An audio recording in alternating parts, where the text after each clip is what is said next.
PQ50WT series. Conventional, large-size, multi-axis robots typically require several cables and interconnects to go between the controller and the robotic arm.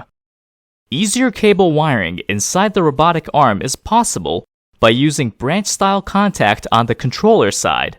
The use of a branch contact on the controller side allows for the use of thinner, more flexible wire to go the robotic arm. The Hirose PQ50WT connector realizes this branching concept.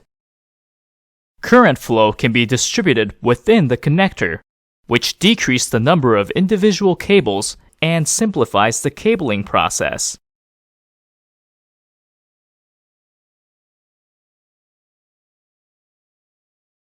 Both plug and receptacle bodies hold 6 housing units each.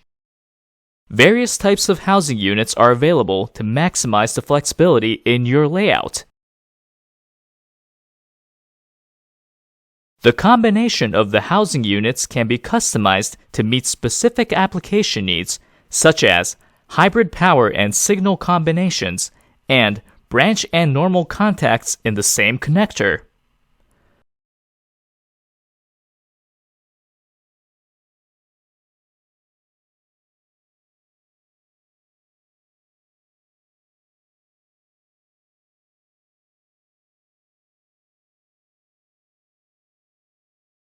A single lever lock design makes for an easy and secure locking operation.